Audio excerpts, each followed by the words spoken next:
Hey everybody, today we're going to be discussing the power of the name Jared. He was born 460 AC, standing for after creation, died in 1422 AC. The definition of Jared is a ruling, commanding, coming down, descending. This also ties into Daniel 11, verse 4. And it's happened in Daniel 11:4 says, "After he has appeared, his empire will be broken up and parceled out toward the four winds of heaven. It will not go to his descendants, nor will it have the power he exercised, because his empire will be uprooted and given to others." In 460 AD, we have the destruction of Majorian's fleet by the Vandals off Cartagena. Majorian's North African expedition. Majorian was born early in the 5th century. His grandfather had served Emperor Theodosius I as master of soldiers, and his father had been treasurer to Aetius, Aetius. He was officer to Aetius, but later dismissed by Aetius due to his wife's dislike of him. He became emperor of the Western Empire in April 457 AD. First, he suffered due to conflicts with his rival Romans and the Goths in Gaul. After he gained control of the situation, he felt able to deal with the Vandals, who still raided the western Mediterranean from their stronghold in North Africa. And here's what he did. First, he drove the Vandal raiding force out of Campania in Italy in circa AD 459. Then he organized the building of a great fleet and the recruiting of a mighty army. In France, he obtained recognition from the Visigoths and Burgundians, many of whom joined the Suevi, Huns, Alans, and other barbarians, forming his army. In AD 460, he marched the army to Carthago Nova, or Cartagena, in Spain. Realizing the imperial army and fleet too strong for the Vandals, Gesseric gained information of Majorian's movements. He suggested a treaty, but Emperor Majorian refused. Gesseric decided to instruct his Moorish warriors to lay waste Mauritania and poison the wells in order to hinder the Roman army advance. This is a commanding, a ruling being passed to poison the wells, to come down upon them, to descend upon this Roman army, Roman fleet.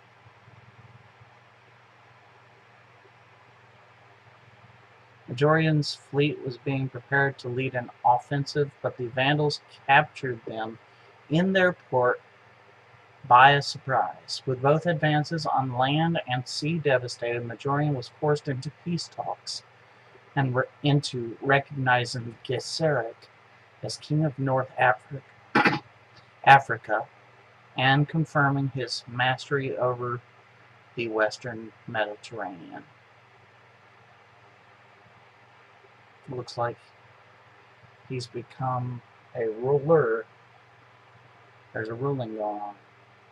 For the expedition, a failure, Ricimer, Ricimer, the head of the military, was furious and saw his emperor dealing with Gesseric as shameful. And so Ricimer had nominated Majorian as Western Emperor, now turned against him. Majorian was captured in the mutiny, likely being set up by Ricimer.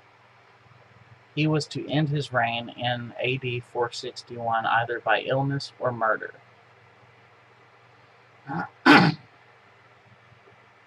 So another coming down, descending, commanding. So the raids continue. The accession of a new Western emperor in AD 461 gave Gaiseric the excuse to break all previous treaties and resume his raiding of Sicily and Italy. The Vandals planned their attacks well, ensuring there were never any Roman troops or navies present. Meanwhile, the Romans could not possibly be everywhere at the same time. Every year, the Vandals grew ever more daring and ever more rapacious. Sardinia, Corsica, and the Balearic Islands all fell into Gaiseric hands. The Vandals helped bring the fall of the Roman Empire. Coming down, descending.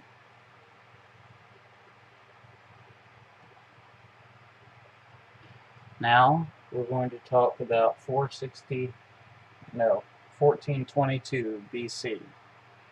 And this was when Joshua crossed the River Jordan.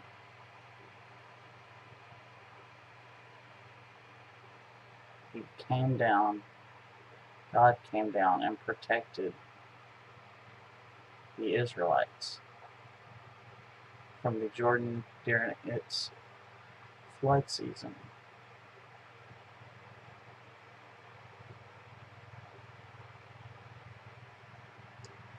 So Joshua led the children of Israel into the promised land of Canaan after the Lord divided the waters of the Jordan River for them to cross on dry land.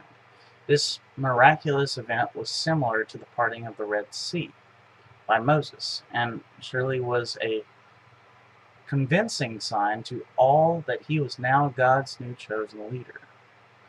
The date of that event is precisely given in Scripture using their calendar at that time. It was the 10th day of the first month, later called Nisan, 40 years after the Exodus from Egypt, Joshua 4:19 and 5:6. On that very day, the Lord commanded them to circumcise all their males who had been born in the wilderness, Joshua 5:2. On the Hebrew calendar, that day, 10 Nisan, the consecration, is one of 2 days each year which is especially appropriate for making a covenant with God, the other day being the Day of Atonement. Correlating that day to our calendar implies that Joshua passed over Jordan on Monday, the 12th of April in 1422 BC.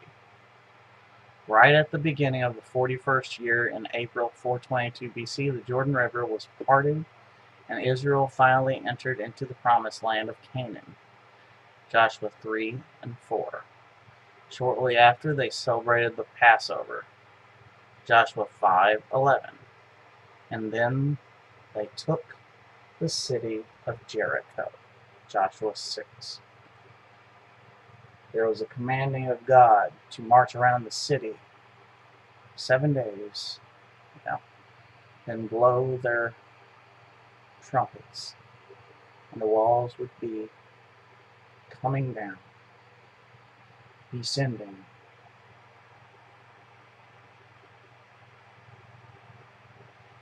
There's power in a name. I hope you realize that. And it's tied to every date in history. There's a reason those names are in Scripture. You need to